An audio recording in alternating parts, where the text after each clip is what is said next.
అమ్మటి రాంబాబుపై TDP గూండాల హత్యాయత్నంపై ఆయన మూడో కుమార్తె శ్రీజ తీవ్ర స్థాయిలో మండిపడ్డారు.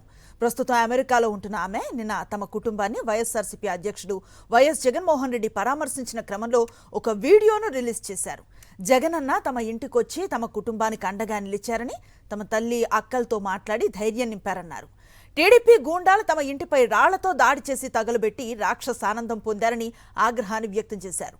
రోజులెప్పుడూ ఒకేలా ఉండవని శ్రీజ హెచ్చరించారు. మా ఇంటి మీద 3 రోజుల క్రితం పెద్ద దాడి జరిగింది. అయితే ఈ దాడి ఎలా మొదలైంది? రాంబాబు గారు గుడికెళ్ళి తిరిగి ఇంటికి వస్తుంటే కొంతమంది టీడీపీ వాళ్ళు కర్రలు పట్టుకుని రాళ్లు పట్టుకుని ఫిజికల్ అటాక్ కి వస్తూ థ్రెటన్ చేస్తూ ఆయన రెచ్చగొట్టే ప్రయత్నం జరిగింది. కొంత బూతు పదజాలం వాడుతూ ఒక మహిళ. అన్ఫార్చునేట్ గా దురదృష్టవశాత్తు రాంబాబు గారు అదే మాటని తిరిగి అనేశారు. ఆ స్పర్ ఆఫ్ ద మూమెంట్ లో ఇంటికి వచ్చారు, రియలైజ్ అయ్యారు, ప్రెస్ మీట్ పెట్టారు. ఇంత పెద్ద లీడర్ గా ఉండి నా బ్యాలెన్స్ ని నేను కోల్పోయి ఉండకూడదు, నేను ఆ మాట అనుండకూడదు అని ఆయనకున్న పశ్చాత్తాపాన్ని చాలా క్లియర్ గా వ్యక్తం చేశారు. అయినా వాళ్ళు తృప్తి చెందలేదు. లీగల్ కాన్సిక్వెన్సెస్ ఫేస్ చేస్తానని కూడా ఆయన చెప్పడం జరిగింది. కానీ వాళ్ళకి వేరే ఎజెండాస్ ఉన్నాయి. టీడీపీ గూండాలు తండోపతండాలుగా 9 నుంచి 10 గంటల పాటు నిర్విరామంగా మాట అన్న మనిషి మీద అటాక్ మాత్రమే కాదు, ఆయన కుటుంబం మీద, ఏమీ తెలియని రాజకీయాలతో సంబంధం లేని మా మదర్, మా సిస్టర్స్, వాళ్ల పిల్లల మీద అటాక్ చేయడం జరిగింది. అటాక్ చేస్తూ వాళ్ళు కుల ప్రస్తావన కూడా తీసుకుని వచ్చారు. కాపు ఎల్ డాష్ ఇలాంటి మాటలు మాట్లాడుతూ అటాక్ చేయడం జరిగింది.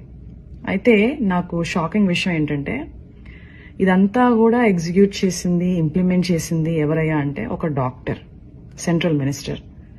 అంటే ఆయనకున్న మేధస్సు, ఆయనకున్న ఈవిల్ థాట్స్ ని, ఆ క్షణంలో ఉన్న ఈవిల్ థాట్స్ ని సరైన మార్గంలో పెట్టలేకపోయిందా?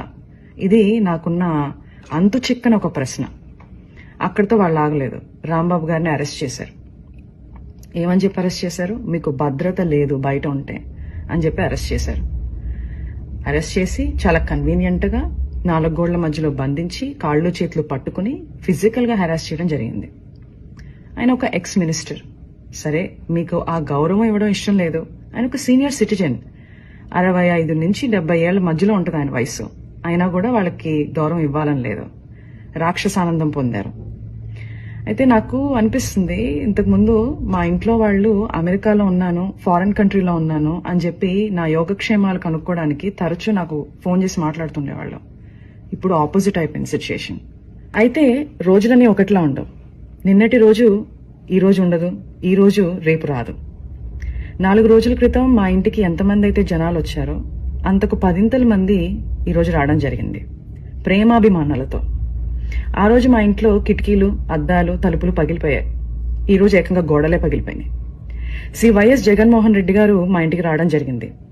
కూర్చుని చాలా వివరంగా మా అమ్మగారితో, మా అక్కలతో జరిగిన సంఘటనల గురించి మాట్లాడటం, మా బాధని షేర్ చేసుకోవడం, మాకు ఒక అండగా నిలబడటం జరిగింది. చాలా సంతోషంగా ఉంది. ఇవన్నీ చూస్తుంటే నాకు మా నాన్నగారు అనే మాటలు గుర్తొస్తున్నాయి. శ్రీ వెంకటేశ్వర స్వామి అండ మాపై ఉన్నంత వరకు మీరు మా పైన వేసే ప్రతి రాయి మా దాకా చేరేసరికి పువ్వుగా మారుతుంది. మీరు మమ్మల్ని తిట్టే ప్రతి తిట్టు ఒక ఆశీస్సుగానే మారుతుంది. ఆయనే మాకు ఒక రక్షక కవచంలా ఉంటారు.